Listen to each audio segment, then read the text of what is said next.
be of benefit to them? Absolutely, because they're starving to death. But if you have enough to eat, there's not a study in the world that shows you're healthier eating meat than a plant-based diet. I was in the business for 45 years, and I will tell you right now, the thing that drives the number of animals that are available is the price. If the price goes down, the number of animals will go down. When the majority of Americans decide they're not going to buy meat, the producers, the supply will dry up almost overnight. That is economics 101. There is not a bit of doubt in my mind about that.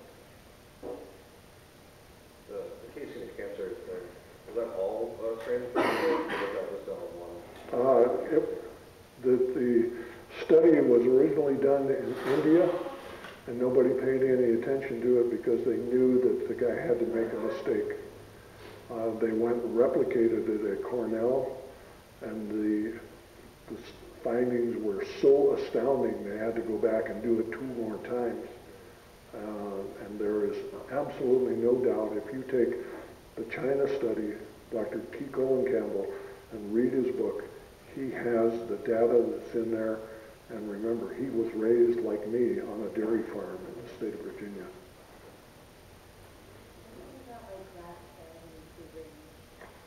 If we talk about free range, we really need to be careful because the industry tries to manufacture the criteria of free range.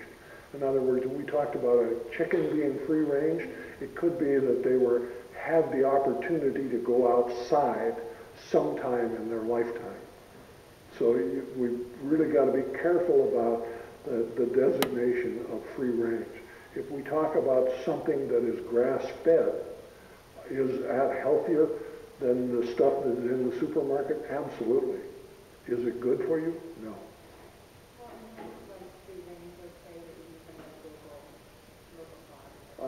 If you end up with a local farm that is actually doing free range and you're going to consume the product, you would be foolish not to buy it from them.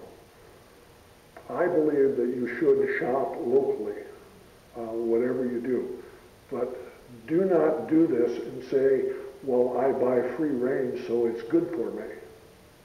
I hope you walk out of here tonight understanding that free range or grass-fed is better than the other, but it does not mean it's good for you. Why is meat so cheap in the U.S. considering it takes so much to produce it? And in most countries, meat is more expensive.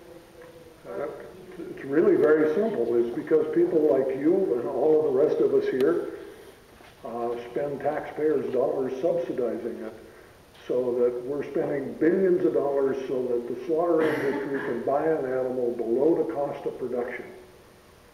And when you go and you can buy a burger for $1, it costs somewhere around $8 to produce it. You put up $1, the taxpayers put up the other $7. Before we forget about it, you will notice that this is the selling part of the program. I wrote a book that's called Mad Cowboy that's been translated now into 6 languages. Then I wrote another one that's the difference between good diets and bad. It's called No More Bull. You can go to my website, madcowboy.com. I also have DVDs, a documentary that just won the best documentary in the Burbank Film Festival. Also won the best documentary in the Green Lifestyle Film Festival in LA. So I also have a lecture that is much like what I did tonight, but shorter. And they're available on my website. The ones I have here, I will sell them before I leave tonight. And so, any other questions? Yes.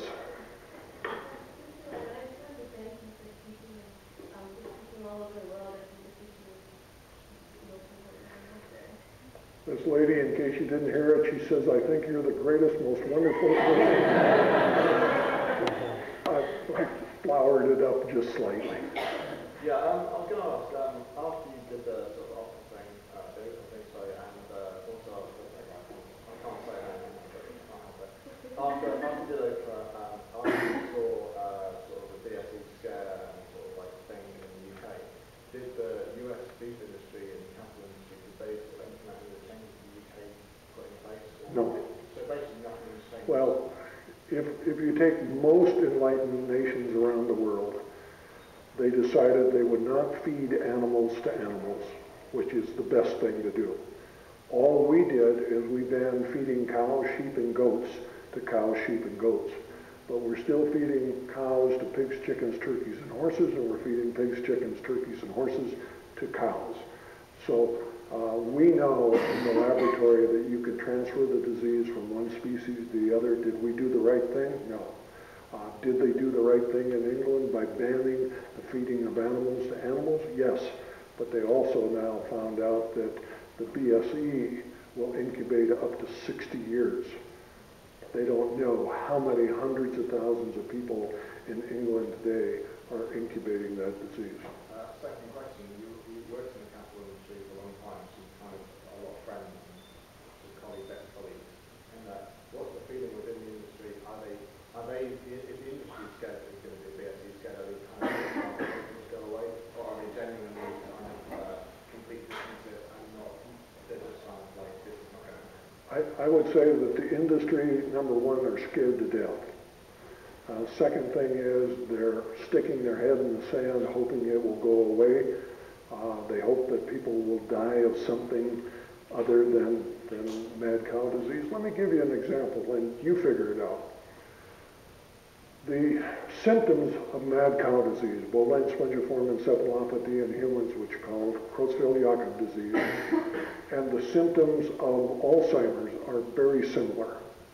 Two studies, one of them done at Pittsburgh Veterans Hospital, the other at Yale University. They took people that were diagnosed with Alzheimer's, died, removed their brain, put it under the microscope, and they found between 5.5% and 13% of them did not have Alzheimer's, they really have CJD. Our government says that we have one case of CJD per million inhabitants. That means that we have 300 cases in the U.S. Those two studies show that we have, of the 4.5 million people diagnosed with Alzheimer's, about 10% of them are misdiagnosed, so we do not have 300 cases. We have somewhere in the neighborhood of 450,000. Those studies are documented on my website. They're documented in my book.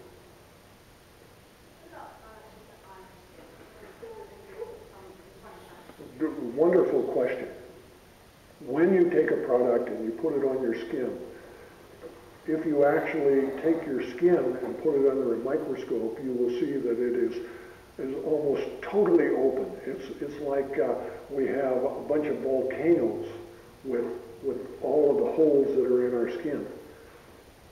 You can take a person and check their body for chlorine, have them take a shower, check their body again.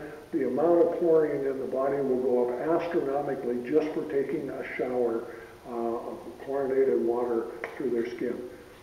I would personally say I would never try and put anything on my skin that I would not want to feed my mother-in-law.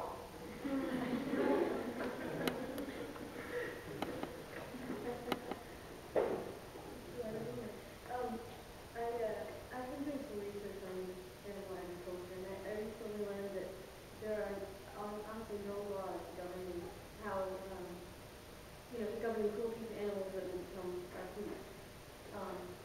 And I'm an animal lover, and that, gave me that. But you see, the interesting thing is when we passed laws for cruelty to animals, they cover dogs and cats, but no farm animals. So where do we start to... Where do we start? The first thing we do is we don't buy them. Anybody that will come here, whether it's a school of agriculture or what, I spent 45 years in the business, and nobody's going to come and tell me there's not cruelty in factory farming.